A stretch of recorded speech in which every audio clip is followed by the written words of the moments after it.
하나님은 예배하는 사람을 찾으십니다. 하나님께 예배하는 사람은 영과 진리로 예배해야 합니다. 이제 우리의 마음을 주님 앞에 올려드리며 묵상기도 드리시겠습니다.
할렐루야. 사랑과 은혜가 풍성하신 하나님 아버지, 지극히 높으시고 거룩하시며 전지전능하신 하나님 아버지를 소리 높여 찬양합니다.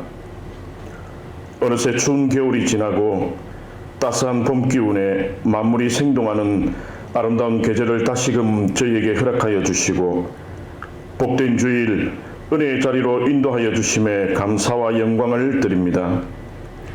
이 시간 오직 하나님만 예배하는 성스럽고 거룩한 은혜의 시간 되게 하시고 따스한 봄 햇살에 얼음이 녹아서 물이 되듯이 겨우내 차갑게 굳어있던 저희 마음을 녹여주시어 온전히 하나님만 바라보며 하나님만 붙잡고 하나님 말씀만 의지하며 살아가는 빛의 자녀들이 되게 하옵소서. 지난 한 주간 세상 속에 살면서 하나님의 뜻이 아닌 내 뜻과 내 생각대로 살아온 죄악된 모습이 있다면 이 시간 주님 앞에 모두 내려놓고 온전한 회개가 이루어지게 하옵소서.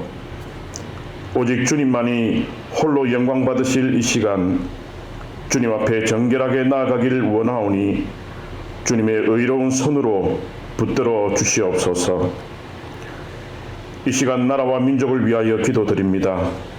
지난 금요일부터 제20대 대통령 선거를 위한 사전 투표가 시작되어 이제 3월 9일이면 앞으로 5년 동안 이 나라를 이끌고 갈 새 대통령과 새로운 정부가 탄생하게 됩니다.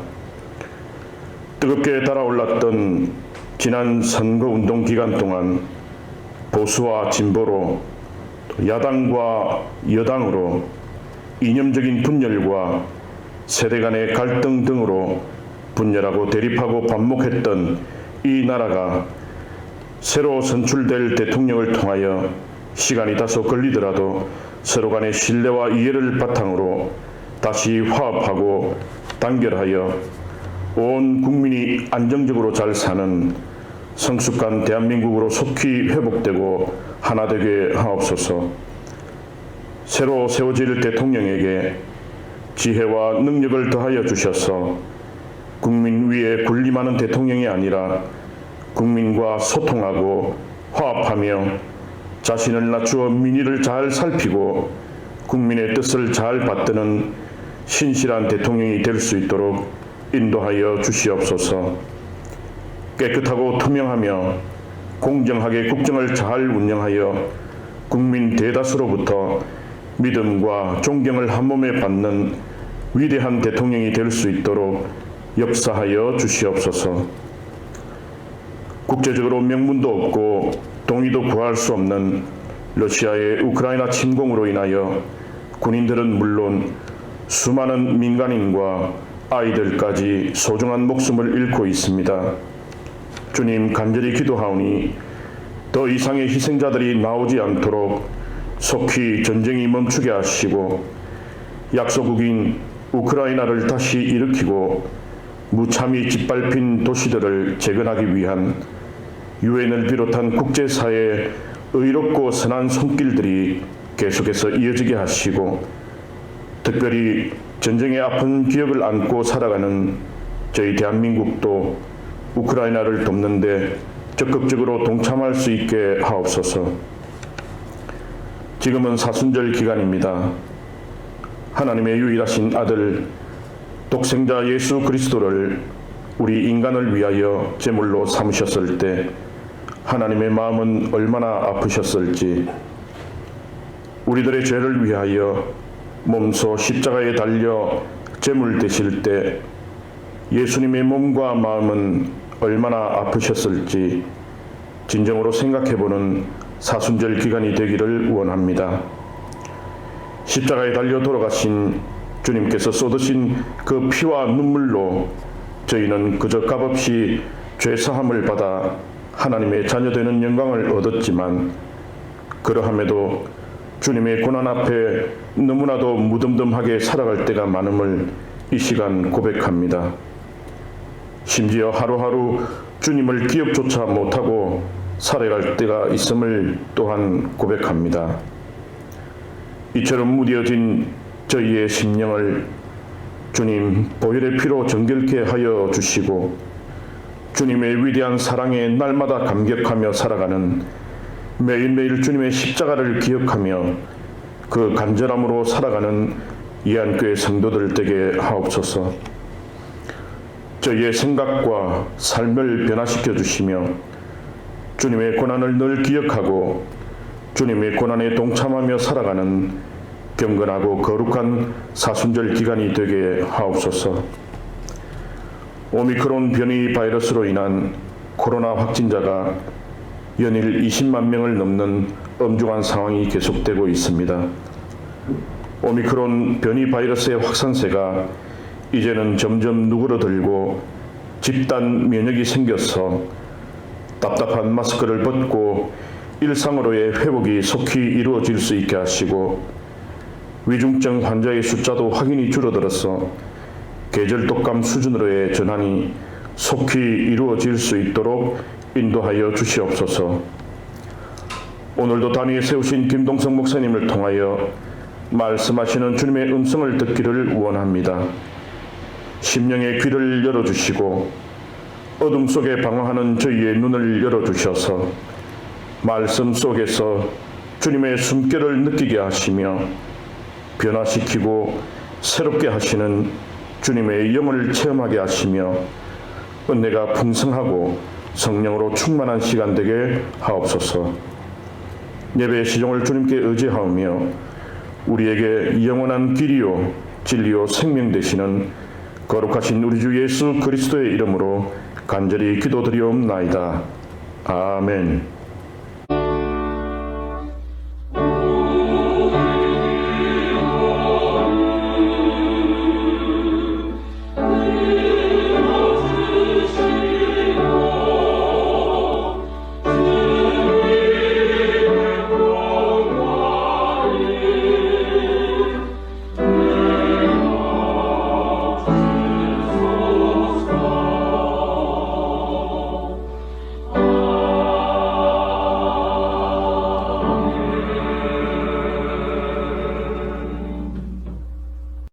오늘 우리에게 주시는 하나님 말씀을 봉독합니다. 로마서 5장 6절부터 11절까지의 말씀입니다. 제가 받들어 봉독하겠습니다. 우리가 아직 연약할 때에 기약대로 그리스도께서 경건하지 않은 자를 위하여 죽으셨도다. 의인을 위하여 죽는 자가 쉽지 않고 선인을 위하여 용감히 죽는 자가 혹 있거니와, 우리가 아직 죄인 되었을 때에 그리스도께서 우리를 위하여 죽으심으로 하나님께서 우리에게 대한 자기의 사랑을 확증하셨느니라. 그러면 이제 우리가 그의 피로 말미암아 의롭다 하심을 받았으니 더욱 그로 말미암아 진노하심에서 구원을 받을 것이니, 곧 우리가 원수 되었을 때에 그의 아들의 죽으심으로 말미암아 하나님과 화목하게 되었은즉 화목하게 된 자로서는 더욱 그의 살아나심으로 말미암아 구원을 받을 것이니라. 그뿐 아니라 이제 우리로 화목하게 하신 우리 주 예수 그리스도로 말미암아 하나님 안에서 또한 즐거워하느니라. 아멘.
말씀 제목은 완전한 사랑입니다.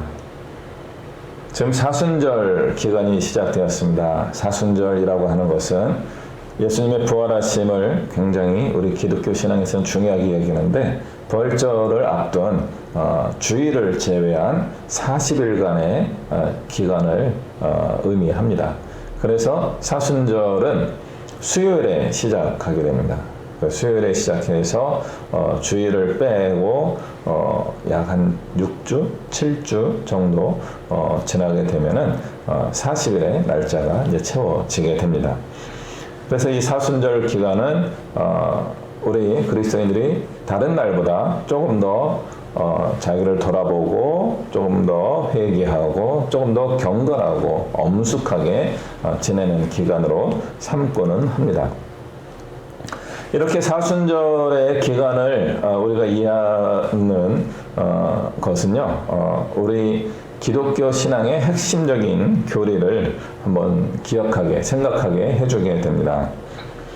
그 핵심적인 교리를 본질적인 가르침, 본질적인 교리, 이렇게 말씀드릴 수가 있습니다. 다른 말로 하면 근본주의라고 할 수 있습니다. 저는 따지면 저의 성향은 근본주의적 또는 원리주의적, 본질주의적 그런 성향을 많이 가지고 있습니다. 그래서 저는 일종의 보수적 신앙이라고 하는 것과 잘 연결되어 있습니다. 하나님이 제가 그 안에만 머물러 있지 않도록 다른 인도하심이 자주 발생하고 있지만 저는 원칙주의 이것을 굉장히 중요하게 여기는 사람입니다. 그럼 다시 우리 이제 말씀의 주제로 돌아와서 근본주의 신앙이라고 하는 것을 한번 생각해 보도록 하겠습니다. 우리 기독교 신앙에서 이 근본주의 할 때 뭐 근본을 따지는 이야기다 그래가지고 한국말로 하면 좀 불편하고 부정적인 의미가 딱 떠오를 때가 있습니다. 그러나 이 fundamental faith라고 하고 있는 근본주의 신앙이라고 하는 것은 굉장히 의미 있는 것입니다. 보통은 근본주의 신학에 의해서 제시된 신앙 고백이 근본주의 신앙이라고 할 수 있습니다. 다시 한번 여쭤볼게요. 근본주의 신학이 좋은 겁니까? 아니면 나쁜 것입니까? 답을 바로 말씀드리면 좋은 시도였다는 것입니다. 근본주의 신학의 핵심은 첫 번째가 성경 모설, 성경에는 오류가 없다 하는 것입니다. 두 번째는 예수 그리스도께서 동정녀 마리아에게서 태어나셨다 하는 것입니다. 예수님이 죄가 없다 그런 뜻입니다. 세 번째는 예수님께서 우리의 죄를 위하여 대속적인 죽음을 맞이하셨다. 네 번째는 그 예수님이 육체의 부활을 하셔서 우리의 성도들의 부활의 첫 번째 열매가 되셨다 하는 것입니다. 그리고 다섯 번째가 뭡니까? 그 예수님이 다시 오실 것입니다. 재림을 기대하고 소망하는 신앙입니다. 이 다섯 가지 중요한 기독교 핵심 교리를 강조하던 신학운동이 근본주의 신학운동이었습니다. 우리 한국교회가 고백하는 핵심적인 고백과 일치하죠. 네. 그렇기 때문에 우리 한국교회, 개신교회는 근본주의적 신앙을 가지고 있는 교회다라고 말할 수 있습니다. 그런데 우리 현대교회에서는 이런 우리의 고백을 근본주의적 신학에 의한 고백이다라고 말하지 않는 경향이 있습니다. 왜 그럴까요?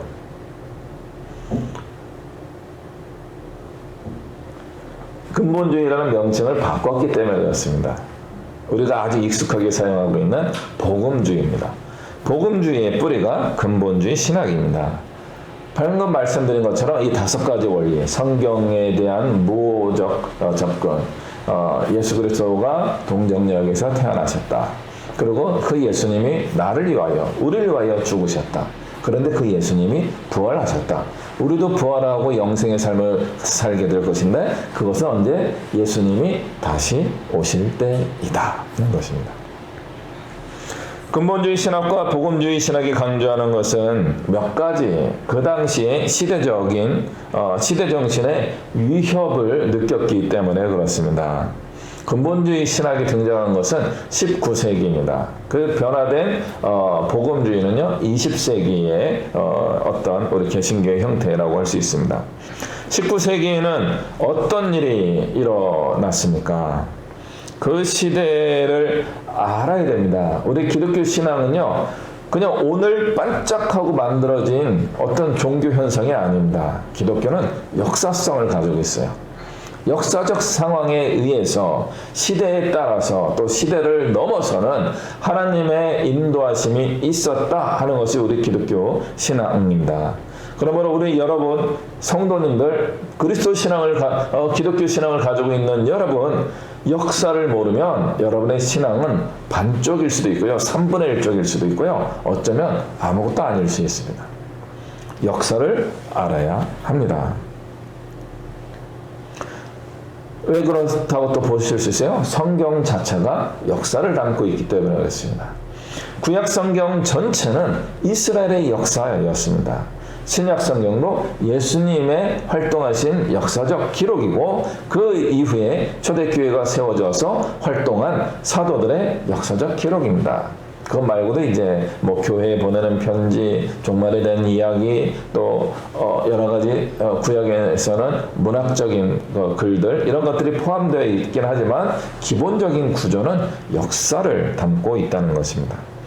그러므로 우리 기독교 역사에서 가장 중요한 역사적 현장이 어디였습니까? 유럽입니다.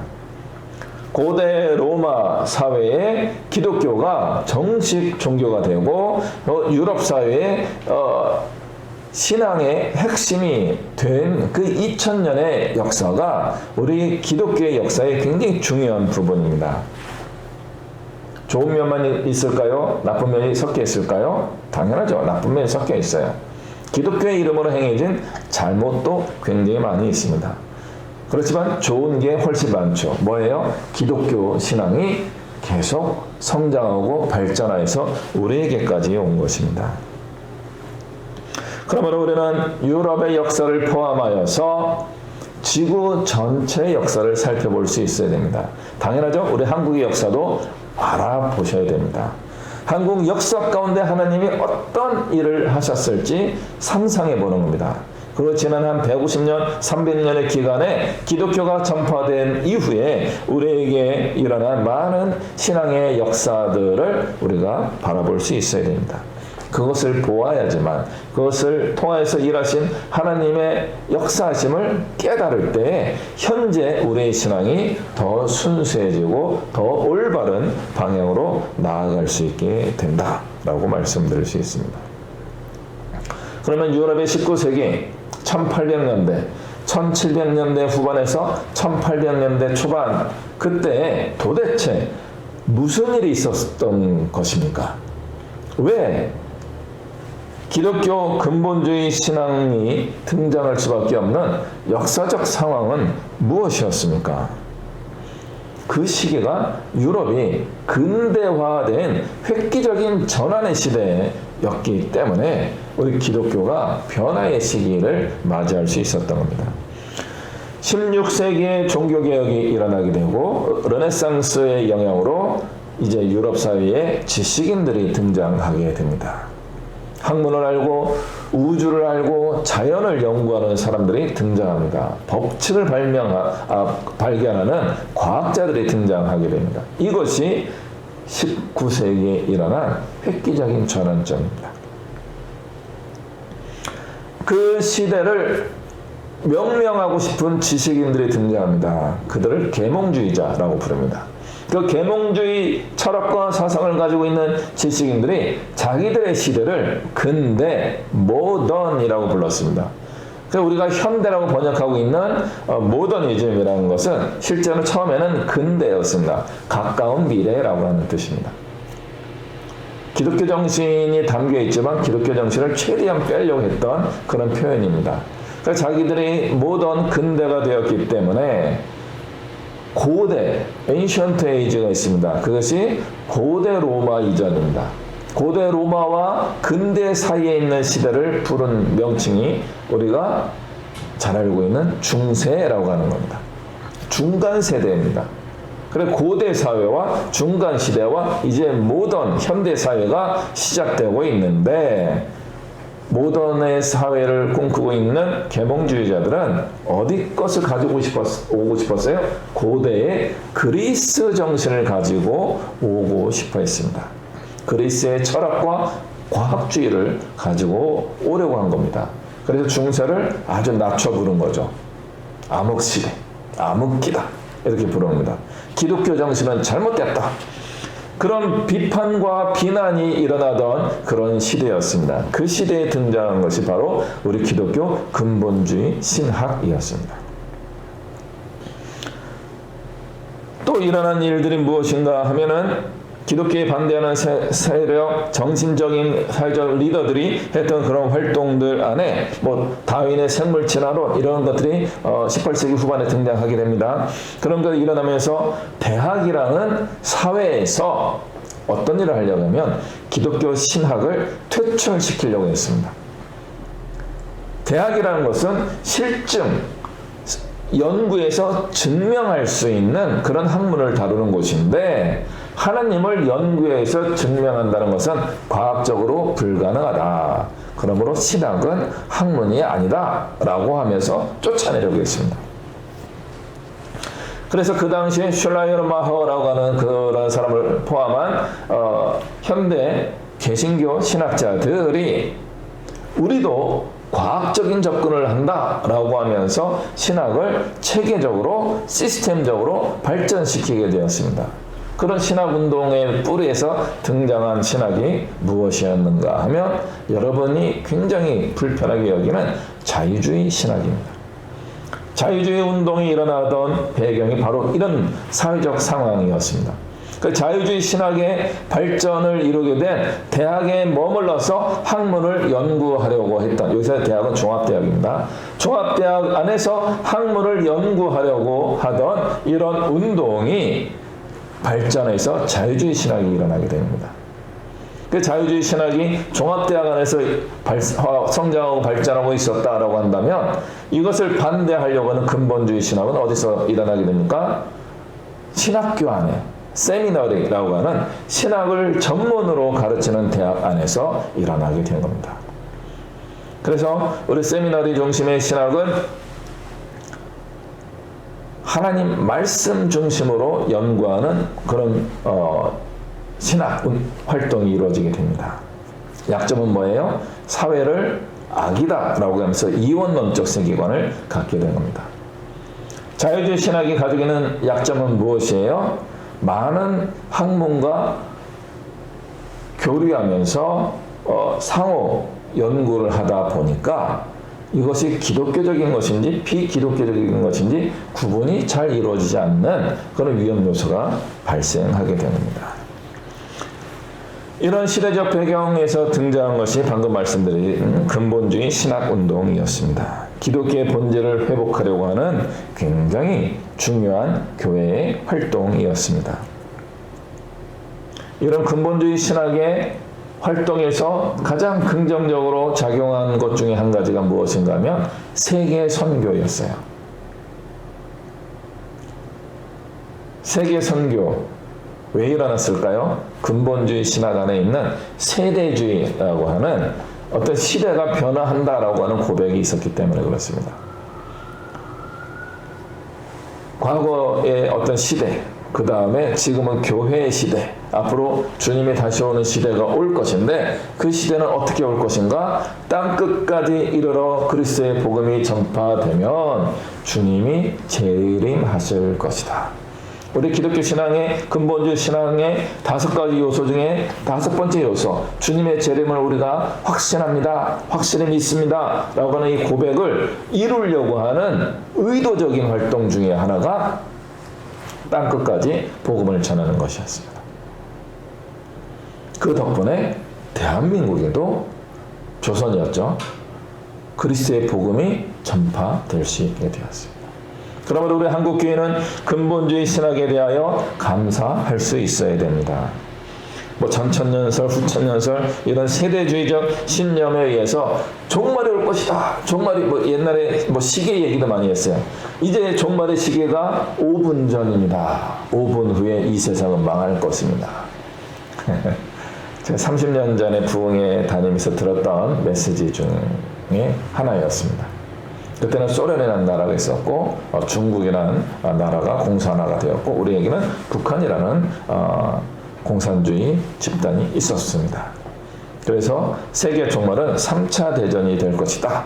그러면서 그 종말이 일어나게 되는 3차 대전이 일어나게 되는 곳은 우리 대한민국이 될 것이다. 그런 말씀이 교회에서 가르쳐졌습니다.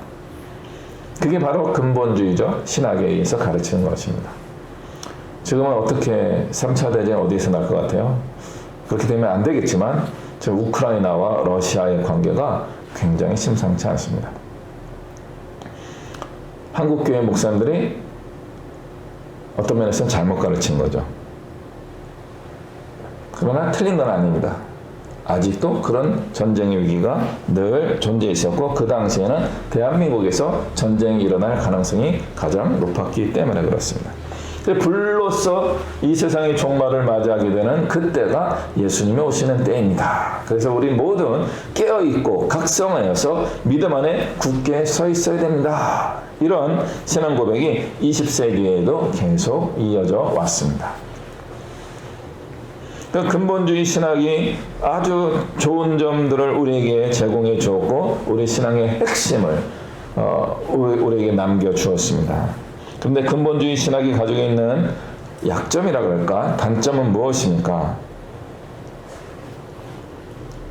그것은 우리가 가지고 있었던 기존의 신앙 고백과 다른 것을 적으로 간주하면서 거부하는 운동을 같이 했다는 점입니다.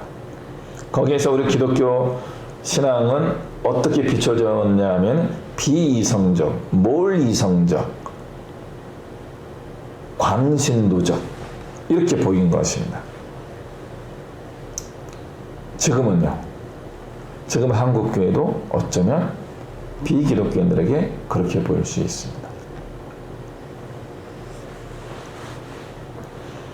그러나 세상은 근본주의가 그렇게 반대하고 이성주의, 과학주의 그런 것들을 거부하고 제거하고 그것이 확산되지 못하도록 많은 운동을 했음에도 불구하고 우리 시대를 이끌어가고 있는 정신은 무엇이에요? 과학주의예요. 자본주의예요. 돈이면 다 되는 겁니다. 기술이면 다 되는 거예요. 우리 개신교가 근본주의가 그것의 위험성을 짚어낸 것은 아주 잘한 것이지만 한 가지 놓친 것이죠. 재림의 날은 우리가 조절할 수 있는 것이 아니었던 겁니다. 성경 해석을 잘못한 겁니다. 무오한 오류가 없는 그 성경을 해석하는 인간에게 오류가 있었던 것입니다.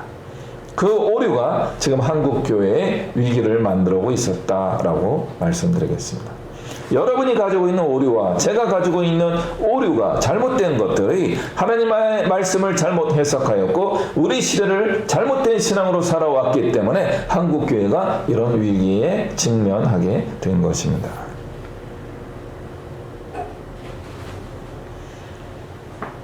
그래서 현대 21세기에 기독교 신앙을 가진 사람들은 제 견해로는 두 종류로 변화되었습니다.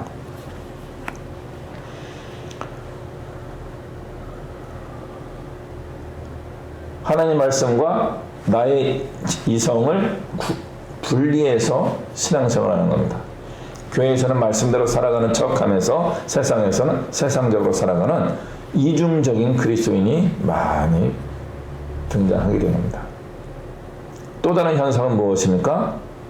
사이비 종교에 빠지는 이성적 능력을 제대로 발휘하지 못하여서 의존적 신앙을 갖고 싶은데 의존적 신앙이 교회 안에서 잘 이루어지지 않으니까 사이비 종교에 빠지는 사람들이 많아지는 시대가 되었습니다. 대통령 후보로 나온 누군가도 사이비 교주로 보이게 되고요. 그런 사람들 많이 등장, 막 그런 사람들을 막 추종하고 싶어지는 거죠. 한국 교회가 지금 거기에 빠졌습니다. 실제로 신천지와 같은 이단에 빠지는 사람들이 어마어마하게 많아지고 있습니다. 한쪽은 이성주의로 나가는 그리스도인들, 한쪽은 비이성주의로 나가게 되는 종교인들. 이것이 우리 시대의 특징이 아니겠는가 이렇게 보고 있습니다. 그러므로 우리 시대의 그리스도인들은 정말 강력한 영향을 주는 목회자나 사이비 교주에 의존해 살아가는 사람들이 되든가, 아니면은 방금 말씀드린 이원론적 이성주의에 입각해서 세상을 살아가고 교회 안에서만 종교적인 척하며 살아가는 이중적인 그리스도인이 되든가 할 것입니다.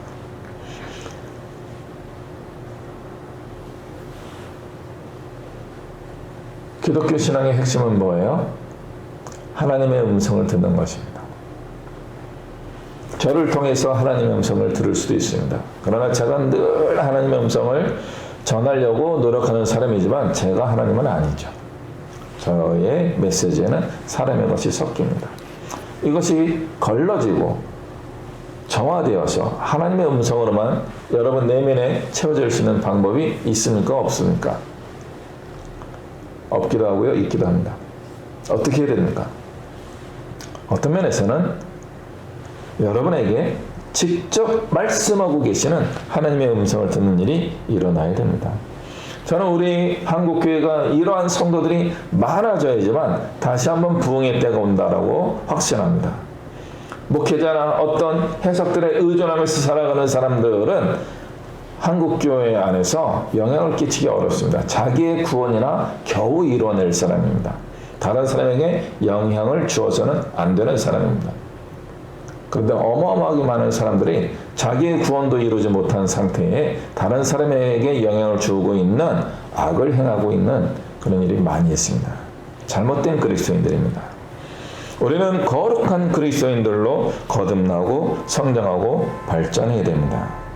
하나님의 음성을 듣고 그 음성을 따라 살아가는 그리스도인들이 많이 생겨나야 하는 그런 시대에 우리가 살고 있습니다. 그 사람이 누가 되어야 됩니까? 여러분이 되어야 합니다. 그러면은 근본주의 신학이 우리에게 주었던 가장 좋은 걸 다시 한번 확인해 보겠습니다. 예수 그리스도가 나를 위하여 죽으셨다. 이게 가장 중요한 첫 번째 주님의 사역입니다. 오늘 말씀하고도 연결되는 겁니다. 우리가 죄인이었을 때에 하나님께서 독생자 예수를 우리에게 보내셔서 십자가에 달려 죽게 만드심으로 인하여 우리를 향한 하나님의 사랑을 증명하셨습니다. 증거로서 보여주셨습니다. 예수 그리스도의 죽음은 우리를 사랑하시는 하나님의 그 마음을 보여주는 확실한 증거입니다. 어떤 증거를 원하십니까? 예수 그리스도가 우리의 증거입니다. 그러므로 하나님의 음성을 듣는 가장 중요한 시작점은 나를 위하여 죽으신 그 예수님과 내가 만날 수 있는 접점을 만드는 것입니다. 그 접점은 뭐예요? 우리가 아직 죄인이었을 때에 이거죠. 그러니까 죄인인 상태로는 하나님의 음성을 들을 수 있습니까? 없습니까? 들을 수도 있지만 거의 대부분 듣지 못할 가능성이 높습니다. 그러므로 하나님의 음성을 듣는 것은 어떻게 됩니까? 우리가 죄인이었을 때에 죽으신 예수 그리스도의 보혈로 우리가 덮여지고 씻겨지고 거룩해지는 것입니다. 그것을 우리는 무엇이라고 부릅니까? 회개라고 이야기합니다. 근본주의 신학이 가지고 있는 가장 큰 약점이 뭐냐면은 예수 그리스도를 믿음으로 고백하면 한 번에 구원이 완성된다는 것입니다. 맞기도 하고 틀리기도 합니다. 우리가 가지고 있었던 과거의 죄성이 우리 내면에 그대로 남아 있습니다. 이것은 우리가 오늘은 로마서 5장이지만 로마서 8장에도 이미 나오는 7장 8장에 나오는 바울의 고백에 담겨 있습니다. 우리 안에 죄가 머물러 있다는 겁니다. 예수 그리스도 안에서 구원받은 우리의 내면에 죄가 머물러 있어서 우리를 더 큰 죄로 끌어내리는 때가 자주 있다는 겁니다. 그러면 우리는 어떻게 해야 돼요? 그 죄성이 힘을 잃도록 죽이는 그 죄성을 억압하는 능력이 생겨야 되는 겁니다.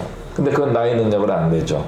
오직 그리스도의 보혈로 가득 채워질 때만 이루어지는 것입니다. 그리스도의 보혈이 우리의 삶을 덮고 있지 않다면 우리의 구원은 완전하다고 말하기 어렵습니다. 기독교적 지식은 인터넷에 아주 죄송합니다. 널렸습니다. 과거에는 책을 구하기 어려웠던 시대가 있었고 책이 있어도 책을 굳이 사려고 하는 사람이 많지 않았던 시대가 있었습니다. 그래서 막 성경책을 선물로 주고 하는 그런 문화도 있었죠. 요즘은요 인터넷에 다 있습니다. 조금만 뒤져보면은 많은 이야기들이 신학적인 이야기, 신앙 고백의 이야기, 좋은 점, 나쁜 점, 많은 기독교에 관련된 이야기가 다 있습니다. 그런 지식으로 우리가 구원을 받을 수 있습니까? 받을 수는 있는데 잘 안 됩니다. 왜 안 됩니까? 지식을 받아들이는 과정이 축약되었기 때문에, 없기 때문에 그렇습니다. 한 사람이 구원을 받기 위하여 예전에는 어떻게 됐습니까? 전도하러 가고 밥도 먹으러 가고 또 이야기하러 가고 오지 말라고 하는데도 또 가고 막 물을 뿌리면서 욕을 하는데도 다음에 먹을 걸 선물을 사갖고 가기도 하고 한 사람의 영혼을 얻기 위하여 그 집의 문턱이 닳도록 우리가 찾아가고 만나고 애걸하고 교회 한 번만 갑시다 막 이렇게 초대하고 하는 시간들이 어마어마하게 사용되었습니다. 그들을 위하여 중보하고 기도하고 노력하는 일들이 우리의 삶에 많이 있었습니다. 한 사람을 구원하기에 드리는 시간이 매우 풍부했다는 것입니다. 그런데 현대에는 그 시간이 효율적으로 단축되었습니다. 다른 데는 효율적인 것이 필요하지만 기독교 신앙을 얻는 데는 효율적인 것은 큰 도움이 되지 않습니다. 이제는 기독교 복음의 구원의 원리가 지식으로 전달됩니다. 지식이 전달되면 그 지식이 나에게 능력이 됩니까? 마음으로 충분히 내면화되는 시간이 부족합니다. 그게 안 되는 거예요.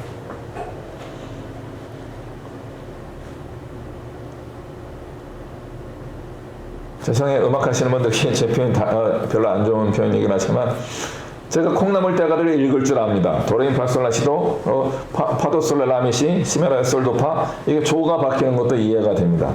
그러면 건반을 어디 눌러야 되는지도 알고 누르시오 그러면 뭐 찾아서 누르기도 합니다. 뭐가 안 돼요? 피아노를 이야기하면 청음이 안 돼요. 띵 하는데 이쪽 언저리 도레미파솔라시 이쪽 3옥타브 쪽 같은데 이쪽 한 5옥타브 쪽 갔는데 뭐 하면서 말이 떠듬떠듬 하는 거죠. 구분이 안 돼요. 그리고 이게 안 돼요. 벌써 이게 안 되잖아요. 이렇게 돼야 되는데 이렇게 되잖아요. 죄송합니다. 음표를 볼 줄 아는 지식이 있다고 그 사람이 훌륭한 연주자가 될 수 있는 것은 아닙니다. 그분이 훌륭한 아름다운 음악을 하는 성악가가 될 수 있는 게 아닙니다. 잠재력은 있죠. 잠재성은 있죠. 그런데 그분이 그런 훌륭한 음악적 재능을 발휘하지 못하는 이유는 무엇이에요? 트레이닝을 안 했기 때문에 그렇습니다. 현대 기독교 신앙을 가지고 있는 분들의 가장 큰 약점이 그것입니다. 지식은 많아졌어요. 알아요. 모르더라도 인터넷 찾으면 바로바로 나와요. 무엇이 문제예요? 신앙의 훈련이 안 되어 있습니다. 그럼 그 사람은 구원을 받았습니까? 구원을 못 받았습니까? 제가 음악을 잘할 수 있습니까? 못합니까? 음악을 잘하는 것과 구원받는 것을 비교하는 것에 올바르지 않은 그런 의미가 있을 수는 있지만 우리는 한번 이 부분을 생각해 볼 필요가 있습니다. 음악적 지식을 가지고 있다고 해서 음악가가 되는 것은 아닙니다. 근데 무엇을 할 수 있어요? 향유할 수 있습니다. 음악에 대해서 지식을 많이 가지고 있는 사람은 음악을 누릴 수 있습니다. 연주가들의 연주를 들을 수 있고요. 내가 기회가 되면 간단한 악기 정도는 평생에 하나 정도 사용할 수 있고요. 그리고 저절로 할 수 있는 악기가 뭐예요? 노래죠. 성악가만큼은, 가수만큼은 아니지만 그 노래를 하면서 다른 사람들 노래 잘하네요 하면서 칭찬 정도 듣는 사람이 될 수 있을 겁니다. 돈을 받고 노래하는 프로페셔널은 아닐 수 있지만 내가 노래하는 것을 즐길 수가 있고 다른 사람들도 함께 노래하는 것을 즐겁게 해낼 수 있는 사람이 되는 것입니다. 기독교 신앙도 이런 것입니다. 구원이라는 것은 다른 사람에게 뭔가 더 얻기 위해서 하는 그것이 아니라 하나님이 인정하시는 것일 수 있습니다. 그리고 다른 사람들도 믿음이 좋은 사람이군요 이렇게 인정을 받을 수 있게 됩니다. 핵심은 뭐예요? 그리스도의 보혈로 덮이는 것입니다. 그 핵심은 뭐예요? 그리스도의 보혈로 우리가 거룩해지기 위하여 회개할 줄 아는 사람이 되는 것입니다.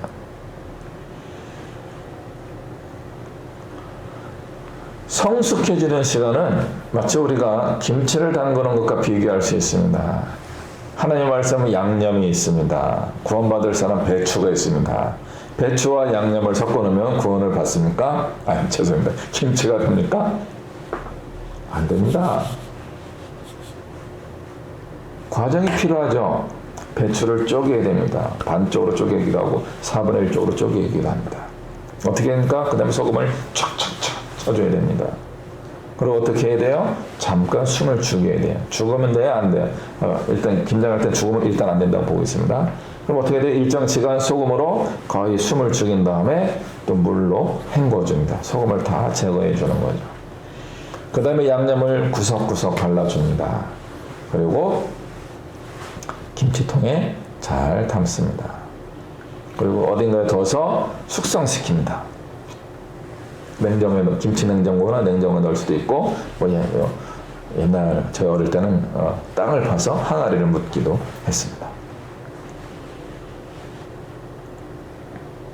우리 그리스도인이 되는 과정에서 통배추에 양념을 처덕처덕 발라놓은 것과 같은 것을 구원받았습니다 라고 이야기하는 것일 수 있다는 것입니다. 우리가 쪼개지고 갈라지고 소금으로 정화되고 깨끗한 물로 씻어지는 회개의 과정이 없을 수 있는 겁니다.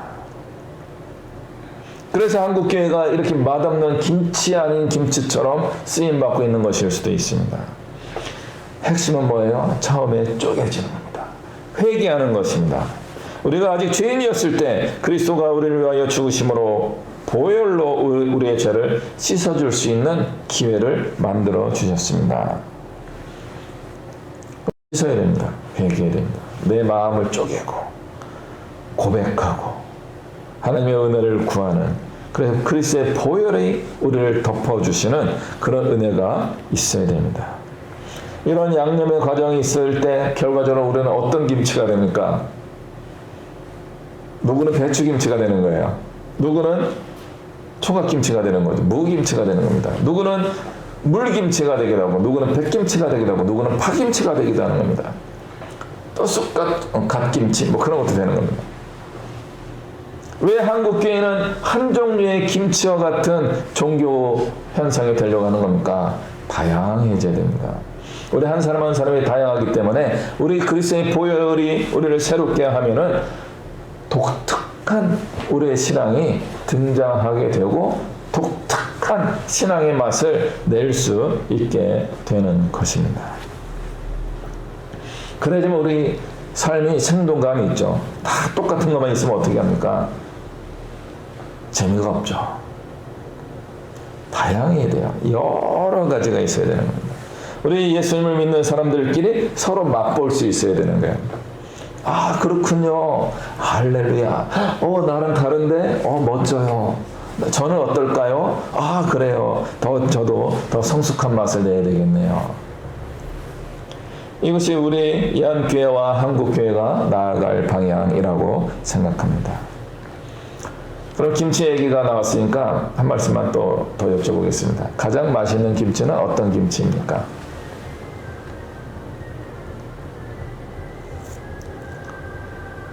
여러 가지 있겠지만 이제 제 생각으로는 김치 장인이 만든 김치입니다. 그래서 이런 김치는 많이 만들어져서 전국에 배송돼서 팔리게 됩니다. 또 다른 맛있는 김치는 뭡니까? 어머니의 손맛이 담겨있는 김치입니다. 어느 게 더 맛있습니까? 객관적으로는 장인의 김치가 훨씬 맛있습니다. 그럼에도 불구하고 우리에게는 어떤 일이 발생해요? 어머니의 손맛이 그리워지게 됩니다.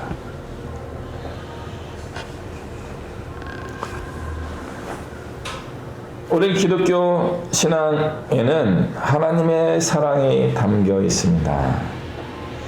어머니의 김치가 남들에게는 맛 없더라도 나에게는 맛있는 이유가 무엇이에요? 어머니의 사랑이 담겨 있었기 때문에 그렇습니다.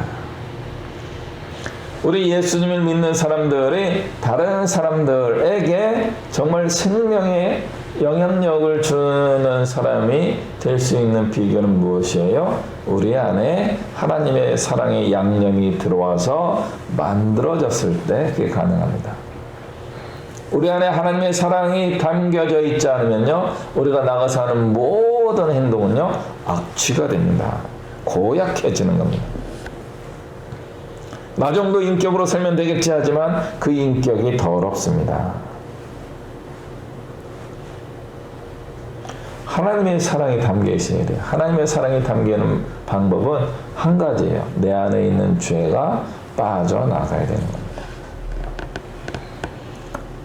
하나님의 사랑은 예수 그리스도를 통해서 오게 되어 있습니다. 예수 그리스도를 통하여 우리를 향한 아버지 하나님의 사랑을 확증하셨기 때문에 그렇습니다. 다른 걸로 하나님의 사랑을 증명되지 않습니다. 증명될 수도 있지만 이제는 확실한 증거가 한 가지가 생긴 거죠. 유일한 증거일 수 있습니다. 바로 예수 그리스도입니다. 예수님을 내 마음에 품는 것, 이것이 올바른 기독교인이 되는 비결입니다.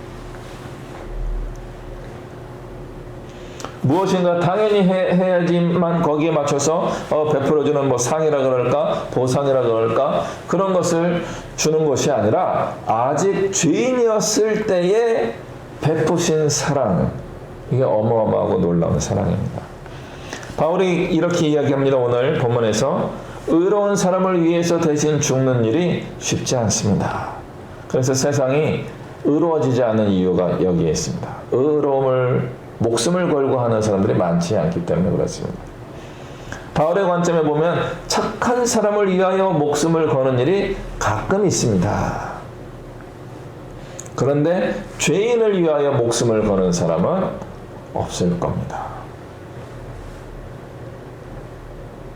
여러분에게 한번 여쭤봅니다. 죄인이라고 하는 사람들 이름을 한번 떠올려 보십시오. 여러분이 나쁘게 생각하는 죄인 누구예요? 북한의 누구? 뭐 조두 누구? 지금 대통령 선거에 나온 사람 중에서 살인자, 성폭행범, 경제사범, 지금 전쟁을 일으킨 러시아의 누구? 떠오르죠? 여쭤봅니다. 그 사람을 위하여 죽으십시오. 그 사람을 대신해서 목숨을 거십시오. 하겠습니까? 내가 가장 나쁘다고 생각하는 그 사람을 위하여 내가 목숨을 바칠 수 있겠습니까? 잘 안 된다는 겁니다. 거의 불가능하다는 겁니다. 그런데 이걸 누가 하셨어요? 예수 그리스도가 하신 겁니다. 하나님이 하신 겁니다. 하나님이 우리에게 주신 사랑의 원리가 바로 그것입니다. 다른 사람을 위하여 목숨을 내어줄 수 있는 신앙을 갖는 것, 이것이 기독교 신앙이라고 말씀드릴 수 있습니다.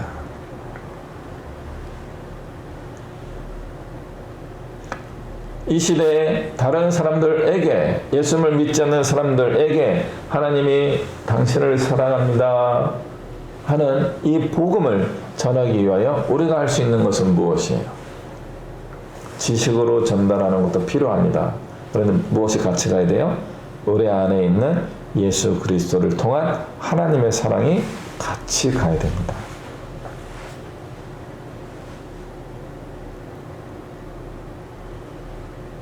이 사랑은 특별히 누구에게 가려고 노력해야 될까요? 가족이 아닌 사람에게 가야 되는 겁니다.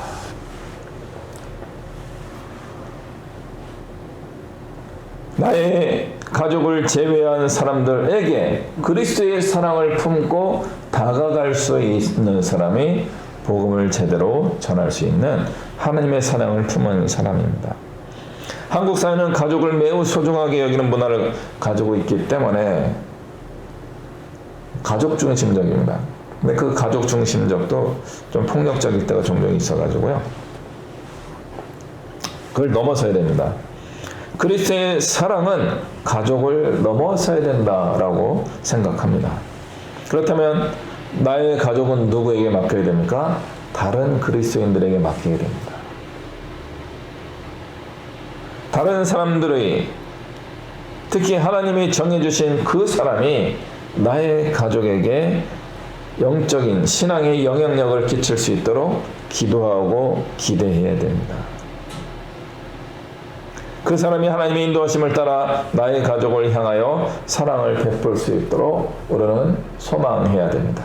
그리고 우리는 어떻게 해야 됩니까? 하나님을 신뢰하고 나의 가족이 아닌 다른 사람들에게 하나님의 사랑을 전하기 위하여 나아갈 수 있어야 됩니다. 우리 가족이 아닌 누군가에게 그리스도의 복음을 전하기 위하여 눈을 들어야 합니다. 눈이 열려야 됩니다. 볼 줄 알아야 됩니다. 그렇게 하기 위해서는 하나님과 화목해야 됩니다.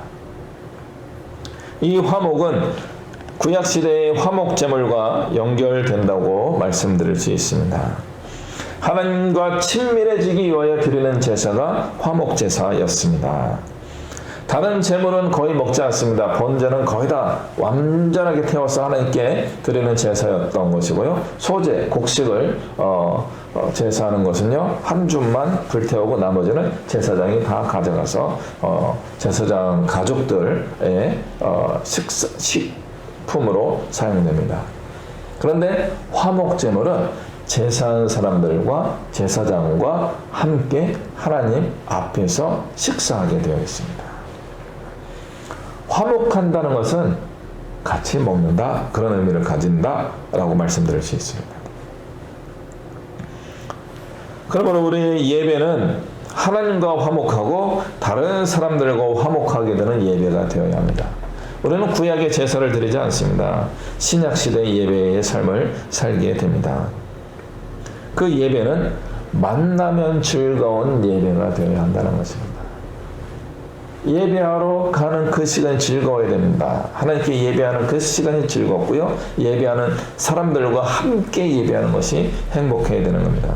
그래서 여러분들이 대면 예배를 그렇게 간절히 사모하고 있는 것입니다. 우리가 서로 화목하게 될 때 하나님 안에서 즐거워하게 됩니다. 예수 그리스도 안에서 이루어지는 예배는 즐겁습니다. 그렇다면 예수님 안에 있다는 것은 어떤 의미입니까? 그것은 하나님처럼 생각하고 예수님처럼 행동한다, 그런 의미로 해석할 수 있습니다. 예수님 안에 있다는 것은 그냥 예수님 안에 있는 것이 아니고요, 하나님처럼 생각하고 예수님처럼 행동한다, 그런 뜻입니다. 이제 우리는 포스트 코로나 시대로 접어들고 있습니다. 우리 시대에 하나님이 베풀고자 하는 그 사랑, 하나님의 사랑을 받아야 할 그 대상들은 누구일까요? 그 사람을 어디서 어떻게 만날 수 있겠습니까? 우리는 죄인을 위하여 죽을 필요가 없습니다. 우리가 죄인을 위하여 죽는다고 그 사람이 구원받는 건 아닙니다. 죄인이 구원받을 수 있도록 해주신 것은 예수님이 이미 다 해놓으셨습니다. 그러면 우리는 어떻게 됩니까? 우리를 위하여 죽으시고 부활하신 예수님을 전하기만 하면 됩니다. 근데 그 전하러 가기 위하여 하나님의 사랑을 품고 예수님처럼 그 사랑을 실천해야 되는 겁니다. 누구에게 가서 어떻게 전해야 할까요? 이 답을 2022년도 금년 사순절 기간에 여러분이 발견하고 깨달을 수 있으면 좋겠습니다. 그래서 부활의 예수님을 만나는 부활절 날 그 사명을 우리가 확실하게 깨닫고 나의 사명으로 삶의 목표로 삼았으면 좋겠습니다. 그리스도의 생명을 전하고 하나님의 사랑을 전하면서 얻게 될 나의 행복이 있습니다. 그것을 우리는 소명이라고 부를 수 있습니다. 왜 그 일을 해야 하는지 설명할 수 없지만 그래도 해야 되는 것, 이것이 바로 소명입니다. 왜요? 하나님의 그 간절한 마음을 내 마음에 넣어주셨기 때문에 그렇습니다. 이것을 일찍 발견하는 사람도 있고 늦게 발견하는 사람도 있습니다. 일찍부터 시작해서 잘하는 사람도 있고 아직 시작도 안 한 사람도 있습니다. 이미 옛날에 하고 지금은 안 하는 사람이 있습니다. 옛날에 했던 것을 다 뒤집어 엎는 사람도 있습니다. 어떤 것이 가장 좋습니까? 일찍 할수록 좋고요. 주님 오시는 날까지 끝까지 하는 것이 가장 좋습니다. 금년도 이 사순절 기간에 부활절을 맞이하는 그날까지 여러분이 일어나 하나님의 부르심과 소명과 사명을 발견하고 그것을 이루기 위하여 행동하는 그리스도인이 되시기를 주님의 이름으로 간절히 기원하고 축복합니다. 기도하겠습니다. 사랑과 은혜가 충만하신 하나님 아버지, 우리가 아직 죄인이었을 때 우리를 향한 주님의 사랑을 확증하셨습니다. 예수 그리스도의 보혈의 공로를 우리가 힘입고 거룩한 삶을 살고 또 다른 생명을 살리는 일에 나를 드리겠습니다.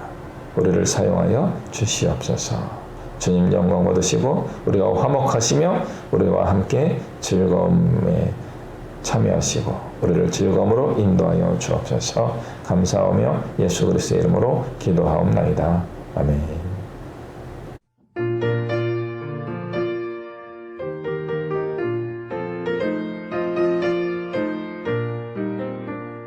죄에서 자유를 얻게 함은 보혈의 능력, 주의 보혈. 시험을 이기고 승리하니 참 놀라운 능력이로다. 주의 보혈 능력이 또다. 주의 피 믿어 주의 보혈 그 어린 양의 매우 귀중한 피로다. 육체의 정욕을 이길 힘은 보혈의 능력, 주의 보혈. 정결한 마음을 얻게 하니 참 놀라운 능력이로다. 주의 보혈 능력이 또다. 주의 피 믿어 주의 보혈 그 어린 양의 매우 귀중한 피로다.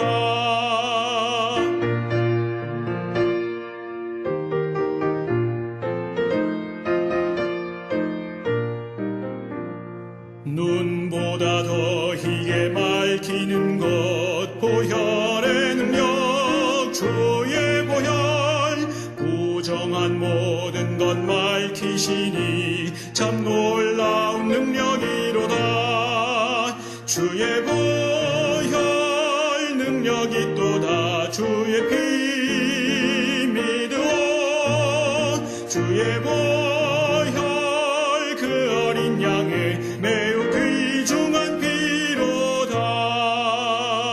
구주의 복음을 전할 제목 보혈의 능력, 주의 보혈. 날마다 나에게 찬송 주니 참 놀라운 능력이로다. 주의 보혈 능력이 또다. 주의 피 믿어 주의 보혈 그 어린 양의 매우 귀중한 피로다.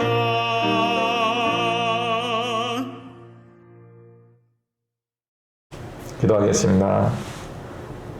이 시간도 늘 우리와 함께 하시는 우리 주 예수 그리스도의 은혜와 살아계신 하나님 아버지의 크고 영원하신 사랑과 성령 하나님의 교통하시는 은혜와 역사하시니 그리스도의 보혈의 공로를 감사함으로 품고 그 능력을 힘입어서 하나님의 사랑을 널리 전파하며 증거하며 살아가기로 마음에 다짐한 주 앞에 머리 숙인 주의 백성들 위해 그리고 주의 부르심을 따라 땅끝까지 이르러 복음을 전하기 위하여 수고하며 애쓰시는 선교사님들과 그 가정과 그 모든 사역 위에 새로운 리더를 뽑게 되는 우리 대한민국 사회와 이 갈등하고 있는 분열된 치유가 필요한 이 땅 위에 전쟁의 소동으로 고난당하며 평화를 꿈꾸고 있는 우크라이나와 열방 위에 이제부터 영원토록 함께 하시기를 간절히 축원하옵나이다. 아멘.